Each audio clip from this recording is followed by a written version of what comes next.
पहले आप मुझे एक बात बताओ, मान लो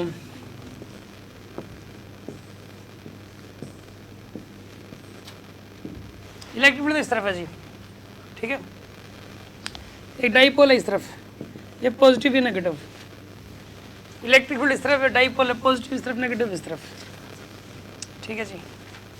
एंगल कितना है? 0 डिग्री। ये स्टेबल इक्विलिब्रियम है। कौन सा इक्विलिब्रियम है? स्टेबल। एंगल 0 डिग्री है। इस केस में ये पॉजिटिव या नेगेटिव है, ठीक है, स्टेबल इक्विलिब्रियम है। अब यहाँ पर एक बात बताइए आप मुझे, मैं ये कहूँ कि अगर ये 60 डिग्री एंगल पे ले जाएं, इसे किस एंगल पे ले जाएं इसको? 60 डिग्री एंगल पे, तो मान लो एक बार, वैसे तो 30 है लेकिन मान लो एक बार 60 पे ले जाएं, कितना वर्क करना पड़ेगा जानते हो आप? एनर्जी स्टोर्ड कितनी होगी? P E into 1 minus cos है ना, तो पी ई 1 माइनस कोस 60, कोस 60 कितना होता है? 1/2, यानी पी ई बाई 2 का वर्क करना पड़ेगा। यहाँ से लेके 60 डिग्री तो घुमाने में कितना वर्क करना पड़ेगा? P by 2, energy stored P E by 2 हो जाएगी, ठीक है। यहाँ की अगर 0 तो यहाँ की पोजिशन नंबर 1 ये 2 है, पोजिशन नंबर 3 ये है।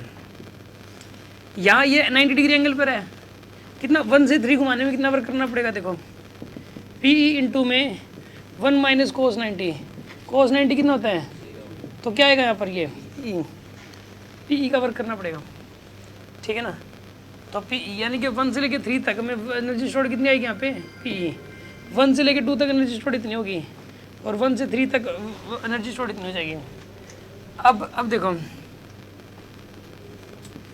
ये 4th पोजीशन है, 4th पोजीशन तक इस तरफ कितना वर्क करना पड़ेगा बताइए? 180 करना पड़ेगा ना यहाँ पे।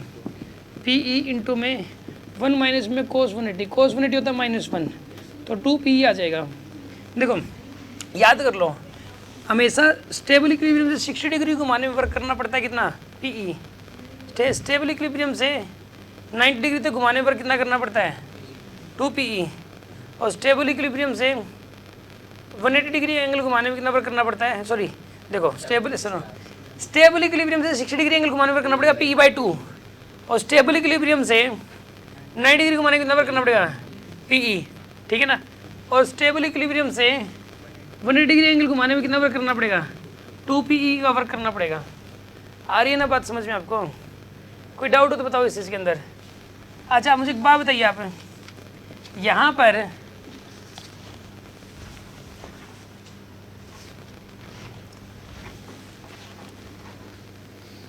समझ आ रहा है ना आपको? अच्छा यहाँ की एनर्जी स्टोर्ड 0 है, तो 60 डिग्री एंगल पे एनर्जी स्टोर्ड कितनी हो जाएगी यहाँ पे? पी ई बाई 2 ना। और यहाँ पे एनर्जी स्टोर्ड कितनी हो जाएगी? पी। और यहाँ पर एनर्जी स्टोर्ड कितनी हो जाएगी? अगर इसको रेफरेंस माने तो मान रहे हो? आपको पता है अगर मैं यहाँ की एनर्जी पी ई मान लूँ, यहाँ की एनर्जी रेफरेंस पे एनर्जी कितनी मान लूँ? पी ई, तो यहाँ की हो जाएगी 3 P by 2, 3 P E by 2, क्योंकि यहाँ पे इनके दोनों के बीच में डिफरेंस पी ई बाई 2 का है। तो यहाँ की पी ई है तो यहाँ की कितनी हो जाएगी? 3 पी ई बाई 2, यहाँ कितनी हो जाएगी? 2 पी ई, और यहाँ की हो जाएगी 3 पी ई। सब में पी ई ऐड कर दोगे आप। अगर यहीं की यहाँ की 0 थी तो यहाँ से यहाँ तक पी ई बाई 2 का वर्क करना पड़ा ना। अब यहाँ की पी ई है तो यहाँ की कितनी हो जाएगी? P E plus P E by 2, और यहाँ की फिर कितनी हो जाएगी? पी ई प्लस में पी ई यानी 2 पी ई। अरे यार मैं कहता हूँ यहाँ की एनर्जी 10 पी ई है, मान लो रेफरेंस की एनर्जी कितनी है? 10 पी ई, तो यहाँ की कितनी हो जाएगी? 10 P plus P E by 2, 10.5 P E आ जाएगा। समझ में आ रही बात आपको? यहाँ कितना हो जाएगा? 11 पी ई, यहाँ कितना हो जाएगा? 12 पी ई। कोई डाउट है? अच्छा मैं कहता हूँ कि यहाँ की एनर्जी स्टोर्ड 0 है, अभी यहाँ की यहाँ पे, ठीक है, यहाँ की स्टोर्ड 0 है, तो यहाँ की हो जाएगी माइनस पी ई, यहाँ की हो जाएगी -3 पी ई बाई 2, और यहाँ की हो जाएगी -2 पी ई। समझ आ रहा है यार? अरे यार सुनो भाई, एक डाइपोल है ऐसे, इसको 60 डिग्री एंगल घुमाने में वर्क करना पड़ता है पी ई बाई 2। कितना करना पड़ता है? मान लो 5 वर्क करना पड़ता है। कितना वर्क करना पड़ता है? 5। पी ई की वैल्यू 10 है तो पी ई बाई 2 की वैल्यू 5 होगी। यहाँ से 60 डिग्री एंगल घुमाने में कितना वर्क करना पड़ा? 5 का 60 डिग्री एंगल घुमाने में। रेफरेंस से वर्टिकल करने में कितना एंगल करना पड़ा आपको? कितना वर्क करना पड़ा? 10 का। यहाँ की एनर्जी 10 है। रेफरेंस से 180 डिग्री घुमाने में कितना वर्क करना पड़ा? 20 का, 2 पी ई। रेफरेंस से 60 डिग्री घुमाने में कितना वर्क करना पड़ा? 5। रेफरेंस से 90 डिग्री तक 15 नहीं हो गया यार, 10 ही है यार, सचमुच यार क्या। तो देखो रेफरेंस से 60 डिग्री घुमाने में कितना वर्क करना पड़ा? 5। यहाँ 60 से 90 तक घुमाने में 5 का ही करना पड़ा। टोटल यहाँ से लेके यहाँ तक 10 हो गया। 60 से 90 तक कितना करना पड़ा? 5। तो रेफरेंस से लेकर 90 तक कितना हो गया? 10 का वर्क हो गया। तो यहाँ की एनर्जी स्टोर 10 है, ठीक है। अब सुनो, यहाँ रेफरेंस है ये, 180 डिग्री घुमाने में कितना वर्क करना पड़ा? 20 का ना। यहाँ पे एनर्जी स्टोर कितनी है? यहाँ पे 20 है ना। कोई शक है किसी को इस बात में? एनर्जी स्टोर 20 हो जाएगी यहाँ की। यहाँ की एनर्जी स्टोर 0 है। 60 डिग्री एंगल पे PE/2, 90 डिग्री एंगल पे PE और 180 डिग्री एंगल पे कितना हो जाएगा? 2PE। अब इसको मैं रेफरेंस मान रहा हूँ, इसको 180 डिग्री वाले को, इसी को रेफरेंस मान रहा हूँ। तो यहाँ की हो जाएगी -PE, यहाँ की हो जाएगी -2PE। यार देखो एक्चुअल में इस लेवल पे एनर्जी स्टोर्ड है ना, यहाँ की हमेशा ही PE/2 ज़्यादा होगी। यहाँ की जितनी भी है ना, यहाँ की PE अगर यहाँ की 0 है तो यहाँ की PE/2 ही। अब यहीं मतलब समझ रहे हो ना आप बात को? यहाँ की 0 है तो यहाँ की 5 है, यहाँ की 10 है और यहाँ की कितनी है? 20 है, ठीक है। अब मुझे एक बात बताओ, यहाँ की 100 है अगर, तो यहाँ की कितनी हुई?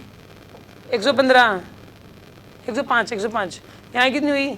110। यहाँ की कितनी हुई? 120। यहाँ की 200 हुई, इधर की 200। तो यहाँ की कितनी होगी? 205। यहाँ की कितनी होगी?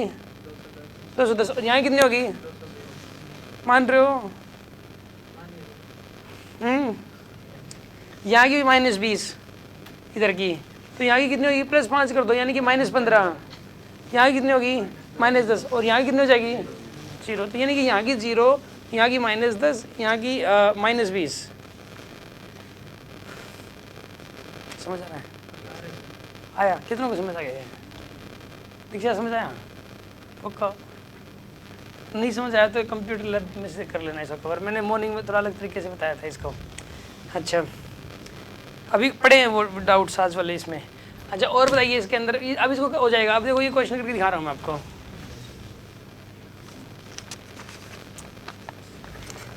देखो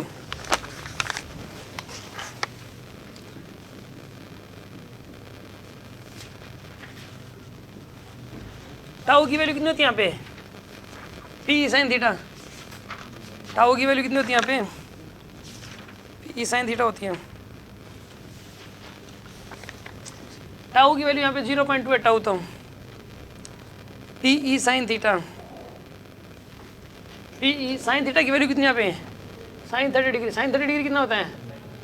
1/2, यानी PE/2 हो गया ये। तो PE की वैल्यू कितनी हो जाएगी यहाँ पे? PE की वैल्यू 0.4 हो गया यहाँ पे। यार मान रहे हो कि नहीं मान रहे हैं? PE की वैल्यू कितनी होगी यहाँ पे? 0.4। अब एक बात बताओ, ये कह रहा है कि when it's along the field will be 0 joule. ये कह रहा है इधर की 0 मान लो आप, तो इधर की कितनी हो जाएगी? -2PE। -2PE की वैल्यू 0.4 है, माइनस का 0.8 होगी। समझ आ गया? और बोलो।